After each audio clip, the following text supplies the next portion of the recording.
नमस्कार दोस्तों, मैं एडवोकेट आरडी आपका चैनल पर स्वागत करती हूं और उम्मीद करती हूं कि आप सब लोग स्वस्थ होंगे, सुरक्षित होंगे।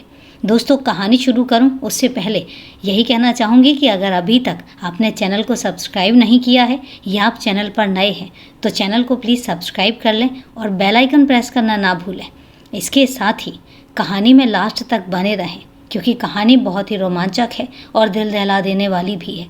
और इसके साथ ही कहानी के बारे में आपके कोई भी कमेंट्स हैं तो आप कमेंट बॉक्स में जाके कमेंट करके ज़रूर बताएं। और इसके साथ ही आप कल से आपके जो भी कमेंट्स हैं उनका जवाब सुबह 8 से 9 बजे के वीडियो में आपको दिया जाएगा। तो दोस्तों, कमेंट करना ना भूलें। चलिए, आपका समय नहीं लेते हैं और जानते हैं कि आखिर आज की कहानी है क्या। बुधवार 31 जनवरी 2024 को थोड़ी देर पहले ही बारिश हुई थी, इसलिए ठंड भी बढ़ गई थी। रात 8 बजते बजते ठंड से ठिठुरता भीमगंज मंडी कुहासे की चादर में लिपट गया था। इसके बावजूद बाजारों की चहल पहल में कोई कमी नहीं आई थी। इलाके में जैन मंदिर, राम मंदिर और गुरुद्वारा होने की वजह से आम दिनों की तरह उस दिन भी लोगों की अच्छी खासी आवाजाही थी। सराफा कारोबारी राजेंद्र विजयवर्गीय का 2 मंजिला मकान जैन मंदिर के सामने ही था। उनके परिवार में पिता चांदमल विजयवर्गीय के अलावा 45 वर्षीय पत्नी गायत्री विजयवर्गीय और 18 वर्षीय बेटी पलक विजयवर्गीय रहते थे। स्टेशन रोड पर उनकी विजय ज्वेलर्स के नाम से सराफे की दुकान थी। राजेंद्र विजयवर्गीय के पिता चांदमल विजयवर्गीय का रोजाना का नियम था कि शाम 7 बजे जब जैन मंदिर में आरती होती थी वे घर से राम मंदिर जाने के लिए निकल जाते थे। मंदिर से वह स्कूटर से दुकान पर पहुंचते और दुकान बंद करने के बाद घर वापस लौट आते। तब तक 8:30 बज जाते थे। पिता पुत्र दोनों अक्सर साथ ही घर लौटते थे। उस दिन राजेंद्र कुछ जरूरी काम निपटाने की वजह से दुकान पर ही रुक गए थे, जबकि चांदमल लगभग 8:30 बजे नौकर के साथ घर लौट आए थे। नौकर को बाहर से ही रुखसत कर चांदमल ऊपरी मंजिल स्थित अपने निवास पर पहुंचे। उन्होंने गेट पर लगी कॉल बेल बजाई, लेकिन रोजाना फौरन खुल जाने वाले दरवाजे पर कोई हलचल नहीं हुई, जबकि कॉल बेल की आवाज़ बाहर तक सुनाई दे रही थी। उन्होंने दरवाजे पर दस्तक देने की कोशिश की तो यह देखकर वह और भी हैरान हुए कि दरवाज़ा अंदर से लॉक ही नहीं था। वह एक ही धक्के में खुल गया और ऐसा पहली बार हुआ था। चांदमल ने बहू गायत्री के कमरे की तरफ बढ़ते हुए उसको आवाज़ लगाई तो वहीं खड़े रह गए। गायत्री के कमरे के बाहर खून बिखरा पड़ा था। बहू की खामोशी और फर्श पर बिखरे खून ने उन्हें इस कदर डरा दिया कि वे बुरी तरीके से चीख पड़े। चांदमल के चिल्लाने की आवाज़ ग्राउंड फ्लोर पर रहने वाली किराएदार रश्मि ने सुनी तो चौंक पड़ी। वह तभी मंडी से सब्जी लेकर लौटी थी। वह हड़बड़ाई से सीढ़ियों की तरफ दौड़ी। बदहवास से खड़े चांदमल ने कमरे में बिखरे खून की तरफ इशारा किया तो रश्मि ने पहले चांदमल को संभाला, फिर गायत्री की तलाश में कमरे की तरफ बढ़ी। वहां का दृश्य देखकर चांदमल और रश्मि दोनों की आंखें फटी की फटी रह गईं। ड्राइंग रूम के फर्श पर गायत्री की खून से लथपथ लाश पड़ी थी। चांदमल को संभालने की कोशिश में रश्मि को थोड़ा आगे पलक पड़ी दिखाई दी। उसके आसपास खून का दरिया सा बना हुआ था। साफ लगता था कि दोनों मर चुकी हैं। चांदमल ने इस बीभत्स दृश्य को देखा तो उनके रहे सहे होश भी उड़ गए। सन्नाटे में खड़े चांदमल समझ ही नहीं पा रहे थे कि आखिर ये सब कैसे हो गया। अंततः उन्होंने जैसे तैसे रश्मि की मदद से खुद को संभाला और मोबाइल से बेटे राजेंद्र को इत्तला कर दिया। इसके बाद उन्होंने रश्मि को फ़ोन देकर पुलिस को सूचना देने को कहा। पुलिस को खबर देने के बाद रश्मि ने मोहल्ले के लोगों को आवाज़ दी। जरा सी देर में पूरा मोहल्ला इकट्ठा हो गया। जैन मंदिर से भीमगंज मंडी पुलिस स्टेशन का फासला बमुश्किल 1 किलोमीटर का है। थाना प्रभारी श्रीचंद्र सिंह ने फ़ोन करके उच्चाधिकारियों को घटना के बारे में बताया। इसके बाद श्रीचंद्र सिंह पुलिस टीम के साथ 15-20 मिनट में राजेंद्र विजयवर्गीय के मकान पर पहुंच गए। दोहरे हत्याकांड ने कोटा के पुलिस महकमे को हिलाकर रख दिया। आईजी विपिन कुमार पांडे, एसपी दीपक भार्गव, एडीएम पंकज ओझा सहित आधा दर्जन थानों की पुलिस मौके पर पहुंच गई। डॉग स्क्वाड और फॉरेंसिक टीम को भी बुला लिया गया। विजयवर्गीय परिवार के घर के बाहर भारी भीड़ जुट गई थी। पुलिस अधिकारियों ने देखा कि खून तो बेडरूम में फैला हुआ था, लेकिन गायत्री और पलक दोनों के शव ड्राइंग रूम में पड़े हुए थे। पुलिस को लगा कि हत्यारों ने माँ बेटी दोनों को उनके कमरों में मारा होगा और फिर शवों को घसीटते हुए ड्राइंग रूम में लाकर पटक दिया होगा। दोनों के कमरों से ड्राइंग रूम तक खींची खून की लकीरें भी इसी ओर इशारा कर रही थीं। जिस दरिंदगी से माँ बेटी की हत्या की गई थी, उससे लगता था कि दोनों की हत्याएं किसी रंजिश की वजह से की गई है। इस बारे में राजेंद्र विजयवर्गीय का कहना था कि हम लोग तो सीधे सच्ची जिंदगी जी रहे थे, दुश्मनी या रंजिश का तो कहीं कोई सवाल ही नहीं है। लेकिन एसपी दीपक भार्गव राजेंद्र के जवाब से संतुष्ट नहीं हो रहे थे, क्योंकि घटना स्थल का बीभत्स दृश्य साफ साफ रंजिश की ओर इशारा कर रहा था। हत्यारों ने किसी बजनी हथियार से दोनों के सिर, गर्दन और हाथों पर इतने घातक वार किए थे कि उनका भेजा तक बाहर आ गया था। मौका मुआयना करने के दौरान पुलिस को बेड पर 2 सरिये पड़े नजर आए। खून से सना चाकू बेड के नीचे पड़ा था। चाकू पर लगा खून बता रहा था कि माँ बेटी के गले उस चाकू से ही रेते गए होंगे। बेडरूम में रखी अलमारियों के टूटे हुए ताले बता रहे थे कि वारदात को चोरी डकैती के लिए अंजाम दिया गया था। लेकिन राजेंद्र विजयवर्गीय सदमे की वजह से कुछ भी बताने की स्थिति में नहीं थे। पुलिस ने भी उन पर दबाव नहीं बनाया। एसपी भार्गव का मानना था कि हत्यारे 2 या 2 से ज़्यादा रहे होंगे। प्रारंभिक जांच और मौका मुआयना के बाद पुलिस ने दोनों शवों को पोस्टमार्टम के लिए MBS अस्पताल भिजवा दिया। पोस्टमार्टम रिपोर्ट में दोनों की मौत हेड इंजरी के होने से बताई गई। गायत्री के सिर पर 5 चोटें थीं, साथ ही सिर में मल्टीपल फ्रैक्चर भी थे। सिर की कई हड्डियां टूट चुकी थीं, जबकि पलक के सिर पर 2 चोटें थीं। इसमें से एक चोट तो इतनी घातक थी कि उसका भेजा भी बाहर आ गया था। हथियार सरियों के रूप में सामने आ चुके थे। गायत्री और पलक दोनों के हाथों पर भी गहरी खरोचों और चोटों के निशान थे। मौके पर टूटी हुई चूड़ियों के टुकड़े भी पाए गए थे। इसका मतलब उन्होंने अपने बचाव के लिए बदमाशों से काफ़ी संघर्ष भी किया था। माँ बेटी के नाखूनों में त्वचा और मांस के अंश थे जो हत्यारों के हो सकते थे। इसका पता लगाने के लिए नेल स्क्रैपिंग का सैंपल भी लिया गया। पुलिस की फॉरेंसिक टीम ने भी मौके से फिंगरप्रिंट और फुटप्रिंट भी उठाए।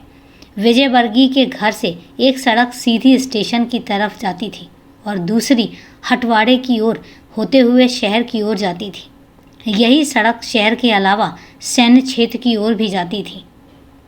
यही वजह रही होगी कि हत्यारे बिना किसी की नज़र में आए वारदात करके आसानी से फरार हो गए थे। पुलिस यह सोचकर ही चल रही थी कि वारदात को अंजाम देने के लिए हत्यारों ने कम से कम 5-7 दिन तक रेकी की होगी। खोजी कुत्ते भी इसलिए भटक कर रह गए थे। वारदात को जिस तरह अंजाम दिया गया था, उससे लगता था कि आरोपी विजयवर्गीय परिवार के अच्छे खासे परिचित लोगों में से था। जिस घर में वारदात हुई उसका मुख्य द्वार लोहे का था, लेकिन कुंडी ऐसी थी जो अंदर बाहर दोनों तरफ से आसानी से खोली जा सकती थी। ऐसे में घर में किसी के घुसने की खबर लगने का कोई मतलब ही नहीं था। राजेंद्र विजयवर्गीय की पत्नी गायत्री और ससुर चांदमल सामाजिक गतिविधियों से भी जुड़े हुए थे, इसलिए उनके यहाँ लोगों का अक्सर आना जाना लगा रहता था। राजेंद्र विजयवर्गीय का कहना था कि घर में 5 CCTV कैमरे लगे हुए थे। जब कोई घर में ऊपर आता था तो गायत्री या पलक कैमरे से देख लेते थे और उसके बाद ही दरवाज़ा खोलते थे। जाहिर है इसका मतलब यही था कि आने वाला उनका परिचित ही रहा था। दरअसल पुलिस को सभी कैमरे टूटे हुए मिले। उनकी हार्ड डिस्क भी गायब मिली। इसका मतलब हत्यारे घर के चप्पे चप्पे से वाकिफ थे। घर की दोनों तिजोरियों के ताले तोड़े गए थे। मतलब बदमाशों को पता रहा होगा कि घर की दौलत उन्हीं तिजोरियों में है। पोस्टमार्टम के बाद जब माँ बेटी का अंतिम संस्कार किया गया, उन्हें श्रद्धांजलि देने के लिए हजारों लोग एकत्र हुए। व्यापारी संघ के लोगों में इस वारदात को लेकर अच्छा खासा रोष था। उन्होंने पुलिस पर दबाव बनाने के लिए चेतावनी भी दे दी थी। अगले दिन यानी 1 फरवरी को एसपी दीपक भार्गव ने राजेंद्र के घर से चोरी हुए सामान की बाबत पूछा तो उन्होंने बताया कि तिजोरियों से करीब 1 करोड़ रुपए की नकदी और जेवर गायब है। इसका मतलब वारदात को धन के लालच में अंजाम दिया गया था। इस बात को राजेंद्र ने भी स्वीकार किया। इससे पुलिस को तफ्तीश की एक दिशा मिल गई। निसंदेह इस वारदात में विजय वर्गीय परिवार का कोई करीबी ही शामिल रहा होगा। दोहरे हत्याकांड का खुलासा करने के लिए डीसीपी विपिन पांडे के निर्देशन में एसपी दीपक भार्गव ने 10 टीमों का गठन किया। हत्या और लूट के मामले से जुड़े संदिग्ध और आदतन अपराधियों से पूछताछ का काम डीएसपी भंवर सिंह हांडा को सौंपा गया। उनकी मदद के लिए हर थाने में 10 जवानों की टीम भी बनाई गई। सीसीटीवी कैमरों को खंगालने की जिम्मेदारी उद्योग नगर पुलिस इंस्पेक्टर विजय शंकर शर्मा और उनकी टीम ने संभाल लिया। इसके अलावा मामले से जुड़ी हर सूचना के एकत्रीकरण और पुलिस प्रशासनिक बंदोबस्त का प्रभारी थाना भीमगंज मंडी के इंस्पेक्टर सी चंद्र सिंह को बनाया गया। पुलिस ने इलाके में वारदात के उस 1 घंटे में किए गए सभी मोबाइल कॉल्स को रडार पर ले लिया। 100 से 150 कैमरों से सीसीटीवी फुटेज भी ली गई। कैमरे खंगालने के लिए एडिशनल एसपी राजेश मील और प्रभिक्षु आईपीएस अमृता दोहन पूरी पुश्तैनी से लगे हुए थे।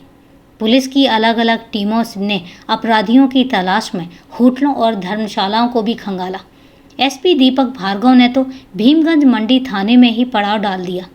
वह पुलिस टीमों से पल पल की जानकारी लेते रहे। इस बीच पुलिस ने पूरी रेंज में हाई अलर्ट जारी कर दिया था। शहर की सीमाओं पर पूरी तरीके से नाकेबंदी कर दी गई थी ताकि अपराधी शहर छोड़कर भागना चाहें तो भी न भाग पाएं। इस दोहरे हत्याकांड की जांच में एक मोड़ शनिवार 2 फरवरी को उस समय आया जब पुलिस को घटनास्थल से सफ़ेद रंग का एक अंगोछा मिला। संभवतः हत्यारे अफरा तफरी में अंगोछा छोड़कर गए होंगे। पुलिस ने अंगोछे की पहचान को लेकर जब राजेंद्र विजयवर्गीय से पूछा तो वो कुछ भी बता नहीं सके। अलबत्ता मुखबिरों में से एक ने संदेह जताया कि यह अंगोछा राजेंद्र की दुकान पर मुनीमी करने वाले मस्तराम का हो सकता है। पुलिस जांच में मस्तराम जैसे सैकड़ों लोग रडार पर थे। रविवार 3 फरवरी की शाम पुलिस को एक मुखबिर ने सूचना दी कि राजेंद्र विजयवर्गीय परिवार का एक पुराना कर्मचारी आजकल जमकर पैसे उड़ा रहा है। उसने 70,000 का मोबाइल और महंगे कपड़े खरीदे हैं। कहावत है कि अपराधी वारदात करने के बाद किसी न किसी बहाने मौकाए वारदात पर जरूर आता है। कई बार यही चूक उसके पकड़े जाने का सबब बनती है। इस मामले में भी ऐसा ही हुआ। 3 फरवरी को गायत्री और पलक की शोक सभा थी। शोक सभा में मातम पुरसी के लिए आया एक व्यक्ति फूट फूट कर रोने लगा। वह बार बार कह रहा था कि यह सब कैसे हो गया। राजेंद्र को दिलासा देने के लिए जब वह उनके पास गया तो उसके मुंह से निकलती शराब की बदबू विजय की नाक पर पहुंच गई। उन्होंने उसे वहां से जबरन हटाने का प्रयास किया, लेकिन वह और ज़्यादा रोने लगा। शोक सभा में सादे कपड़ों में भीमगंज मंडी थाना प्रभारी श्री चंद्र सिंह भी मौजूद थे। उन्हें यह सब कुछ अटपटा लगा तो उन्होंने राजेंद्र विजयवर्गीय से पूछा कि वह कौन है। राजेंद्र ने बताया कि उसका नाम मस्तराम मीणा है और वह बूंदी से बड़ा तीरथ गांव का रहने वाला है। उन्होंने यह भी बताया कि मस्तराम उनका बहुत विश्वस्त नौकर था। 3 साल पहले वह उनकी दुकान पर मुनीम का काम करता था। नतीजतन मस्तराम पुलिस की नज़र में चढ़ गया। पुलिस उसे उठाकर थाने ले आई। जब उससे सख्ती से पूछताछ की गई तो पूरी कहानी पता चल गई। पता चला कि इस वारदात को मस्तराम ने अपने एक साथी लोकेश मीणा, जो उसी के गांव का रहने वाला था, के साथ मिलकर अंजाम दिया। मस्तराम मीणा और लोकेश मीणा एक ही गांव में रहने वाले थे और दोनों दोस्त थे। बूंदी जिले की केशोराय पाटन तहसील के बड़ा तीरथ गांव के रहने वाले 3 भाइयों के परिवार में 28 वर्षीय का मस्तराम अविवाहित था। उसके पिता किसान प्रभुलाल मीणा की 3 साल पहले ही मौत हो गई थी। इसके बाद तीनों भाइयों ने पुश्तैनी जमीन 18 लाख में बेच दी थी और रकम का बंटवारा कर लिया था। मस्तराम को बंटवारे में 6 लाख रुपए मिले। उसने यह रकम अय्याशी में उड़ा दी। मस्तराम ने केशव राय पाटन इंस्टीट्यूट से इलेक्ट्रीशियन ट्रेड में ITI की परीक्षा पास की थी। शराब के नशे में हुड़दंग करने पर वह गांव वालों के साथ कई बार पिट भी चुका था। इस वारदात में मस्तराम का सहयोगी रहा लोकेश मीणा 10वीं फेल होने के बाद से ही आवारागर्दी करने लगा था। उसने RCC पाइप्स की ठेकेदारी भी की थी, लेकिन झगड़ा फसाद करने के कारण धंधा नहीं चल पाया। केशव राय पाटन थाने में उसके खिलाफ कई मुकदमे दर्ज थे। कुछ समय पहले वह अपनी भाभी को भी लेकर भाग गया था। तभी से उसके घर वालों ने उससे किनारा कर लिया। मस्तराम और लोकेश मीणा दोनों सोचते थे कि किसी बड़ी लूट को अंजाम देकर ऐशो आराम की जिंदगी जी जाए। मस्तराम मीणा सर्राफ राजेंद्र विजय वर्गीय की दुकान पर नौकरी कर चुका था। उसे पता था कि घर का कौन सदस्य कब आता जाता है, नकदी जेवर कहाँ रखे हैं। उसने लोकेश को अपनी योजना बताई कि 1-2 को मारना भी पड़ेगा, लेकिन मोटा माल मिलेगा। लोकेश इसके लिए तैयार हो गया। कह सकते हैं कि इस हत्याकांड का मास्टरमाइंड मस्तराम ही था। पूछताछ में उसने बताया कि दोनों ने वारदात से पहले दुकान और घर दोनों जगहों की रेकी की। रेकी के बाद वारदात का वक्त शाम के 7 बजे का रखा गया।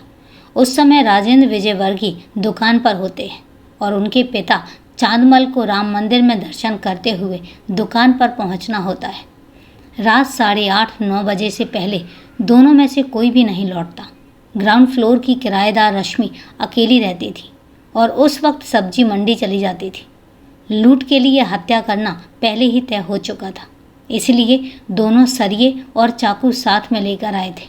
माँ बेटी गायत्री और पलक दोनों उन्हें जानती थी, इसलिए कॉल बेल बजाने का दरवाज़ा खुलने में उन्हें कोई दिक्कत ही नहीं हुई। दरवाज़ा खोलते ही गायत्री सामने नजर आई। दोनों को बैठने का कहकर जैसे ही वह अपने कमरे की तरफ बढ़ी, दोनों ने मौका देखे बगैर ही सरिये से उसके सिर पर ताबड़तोड़ वार कर दिया। फिर भीतर जाकर पलक का भी यही हाल किया। दोनों में जान ना रह जाए, यह सोचकर मस्तराम और लोकेश ने चाकू से दोनों का गला रेत कर उनकी मौत की तसल्ली कर ली। बाद में दोनों ने माँ बेटी की लाशों को घसीटकर ड्राइंग रूम में डाल दिया। मस्तराम को पता था कि जेवर और नकदी गायत्री के कमरे की तिजोरी में रखे होते हैं। मस्तराम और लोकेश अपने साथ बैग लेकर आए थे। तिजोरी तोड़कर जितनी भी रकम और जेवर मिले उन्होंने बैग से भरे और वहाँ से फुर्ती से निकल गए।